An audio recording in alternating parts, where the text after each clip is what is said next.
deuxième essai, juste qu'une personne me dise, est-ce qu'on me voit, est-ce qu'on m'entend?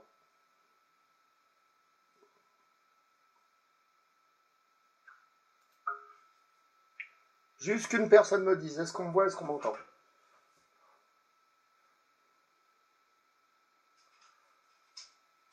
Ok, impeccable.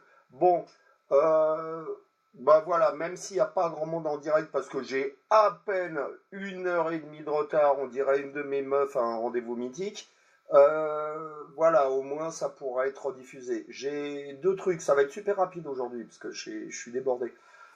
J'ai deux trucs à dire. Je voulais parler du chien du balcon, pour lequel il y a, on va dire, 10% de la l'APA qui est en train de nous pourrir totalement la gueule.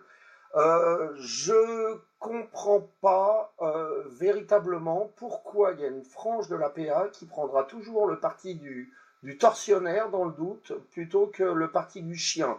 Euh, on fait de la l'APA, on n'est pas assistante sociale, je veux dire, qu'est-ce qu'on en a branlé de s'être trompé? Le mec, on va pas lui ruiner la vie. Par contre, le temps d'attention des gens dans la l'APA doit être équivalent à un tour de bocal de Nemo. Si on attend une enquête et qu'on republie ou qu'on cherche des gens, tout le monde en a rien à branler, tout le monde en a rien à branler. Et là, on parle quand même de chiens qui sont en plein été. Donc moi, à toutes les connes là qui me disent ah faut être sûr avant d'accuser, faut être sûr. Moi je dis mais allez vous enfermer, faites comme Gaillard. Gaillard il a tenu quoi 3 jours dans une cage. Allez vous enfermer dans une cage de 1 mètre sur 1, sans eau, en vous chiant dessus. Et ensuite, vous venez me dire combien de temps vous avez envie qu'on attende pour être sûr que votre tortionnaire est vraiment un enculé. C'est Katia qui aura le mot de la fin là-dessus. Elle dit faut battre le tortionnaire tant qu'il est chaud. Et ben moi, je pense pareil. On va se tromper peut-être une fois sur 10. C'est pas la mort, c'est pas la mort. Le mec, on va lui faire des excuses et tout ça. Donc voilà. En plus, je tiens à rappeler que pour ce cas, avant que je publie l'adresse, il y a quand même Berger de l'association Lamar qui a écrit qu'une assoce était sur l'affaire et qu'on avait tout niqué, bien sûr. Donc ça prouve bien que le Martinez, si elle dit la vérité, vu qu'elle ment comme l'autre y respire, le Martinez était quand même connu.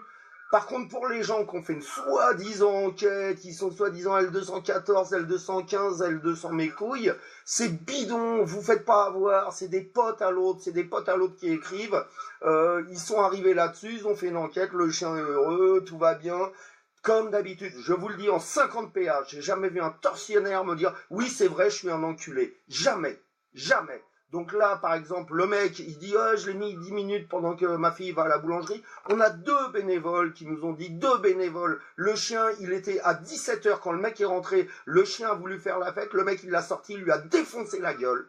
Il lui a défoncé la gueule, le champion de karaté de mes couilles, là. Il lui a défoncé la gueule, il l'a remis dans la cage. Hein, et là, il en a sorti à 7h. Il me l'a dit au téléphone. Alors, me pétez pas les couilles non plus. J'ai l'enregistrement où il me dit, le chien, il reste enfermé pendant 8 heures pendant que je vais bosser. Donc me pétez plus les couilles avec cette histoire. Ça vous plaît pas qu'on me fasse chier un tortionnaire, changez de boulot, changez de cause, faites autre chose. Euh, voilà, pour passer à quelque chose d'un peu plus gai, bah voilà pourquoi je rentre un petit peu en retard. Bah attention, la première qui le dit, non, on n'est pas des gros cons, enfin pas le reste de l'équipe. On est propriétaire, voilà. Donc ça y est, le terrain est signé, le nouveau refuge va être à nous. Il y a toujours un délai d'une semaine, mais voilà, tout se passe bien. Donc ça veut dire quoi? Ça veut dire 1,5 hectare pour les loulous. Voilà, il y a 1 hectare de prairie, il y a 5000 mètres carrés de bois. Il y a une grange de 48 mètres carrés, donc qui va nous permettre de faire quelque chose. On vient de récupérer en plus pour pas cher une super belle caravane. On vous tient au courant au jour le jour, mais je suis super content. Ça va être la fin un petit peu des galères. On est à 300-400 mètres du village et surtout je vais pouvoir envoyer tout le monde se faire enculer. Tous les connards, toutes les hyènes qui me prennent la tête depuis je ne sais combien de temps.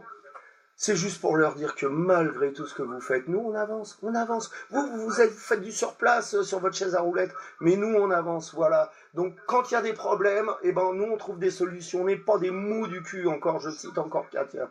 On n'est pas des mous du cul. Donc voilà, les solutions on les trouve pour nos loulous. Ça va pas être la joie pour moi, j'en ai rien à branler, parce que les chiens vont être super heureux. Donc voilà, on va se donner 60 jours pour mettre ça en place. On vous tient au courant, on vous fera un petit décompte journalier, on va vous raconter notre vie de façon journalière. Et on va montrer à ceux qui ont envie que ceux qui vous disent monter un refuge, il faut 200 000 euros, ils startinent le croupion. Je veux dire, c'est n'importe quoi, n'importe quoi. On va vous montrer comment on monte un refuge à 10 000 euros, mais avec du cœur, du courage et un petit peu de couilles. Voilà. Allez, je vous laisse pour aujourd'hui. J'ai 2000 trucs à faire. J'espère que je vous ai pas gonflé. Et puis, bah, à samedi, normalement, si je suis à l'heure.